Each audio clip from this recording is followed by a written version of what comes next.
महाभारत के अनुशासन पर्व में युधिष्ठिर और भीष्म पितामह के बीच एक बड़ा ही रोचक वार्तालाप है जो हम आपके साथ शेयर करना चाहते हैं। दोस्तों, हमारे ग्रंथों में, उपनिषदों में, महाभारत में जो पाप हैं कलयुग के, उनको पहले ही पूर्वानुमान उनका लगा लिया गया था और वो आज भी पूरी तरह से सत्य प्रतीत होते हैं। और 10 प्रकार के पाप भीष्म पितामह द्वारा बताए गए हैं। इनको 3 कोटि में, कैटेगरी में बांटा गया है: शरीर, वाणी और मन। आज के समय में भी हर कोई इन पापों को जाने अनजाने में करता है और फिर उसका फल भी भुगतना पड़ता है। सबसे पहला है शरीर के द्वारा होने वाले 3 प्रकार के पाप कौन से हैं? सबसे पहला, हिंसा करना। हिंसा करना में चाहे आपने छोटे से छोटे जीव को भी पीड़ित किया हो, सताया हो या मारा हो, वो हिंसा करने की कैटेगरी में आता है। जैसे कि चींटी को भी मार देना बिना किसी कारण, हिंसा, जीव।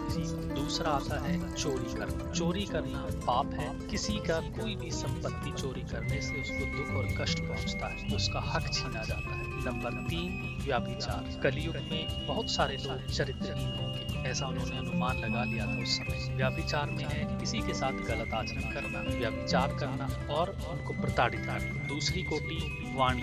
वाणी के द्वारा किए जाने वाले 4 प्रकार के पाप हैं। अभद्र भाषा का प्रयोग करना, इसको हम लोग आज आम मानते हैं और इसको कुछ गलत नहीं मानते। अभद्र भाषा का प्रयोग करना भी वाणी के द्वारा किया गया पाप है। दूसरा, अनर्थ बोलना। किसी के बारे में, किसी परिस्थिति के बारे में अनर्थ, अशुभ बोलना भी वाणी का पाप। तीसरा, बुजुर्गों का, वृद्धों का, बड़ों का अपमान करना, ये भी बहुत बड़ा पाप बताया गया है। चौथा है झूठ बोलना। अगर कोई आदमी झूठ बोलता है बिना किसी कारण के भी, छोटे से छोटा भी, तो उसको वाणी द्वारा किया गया पाप माना गया। तीसरी कोटि कैटेगरी में है मन के द्वारा किए गए 3 पाप। सबसे पहला है मानसिक हिंसा। मानसिक हिंसा का अर्थ है किसी का बुरा सोचना, मन ही मन किसी के नुकसान पहुंचाने की कामना करना। दूसरा है मन ही मन किसी को कोसना, उसके अमंगल की कामना करना और उसके अमंगल होने पर खुश होना, ये दूसरा है। और तीसरा है मन में दूषित विचार, घृणित विचार और वासना के विचार आना, मन के द्वारा किया गया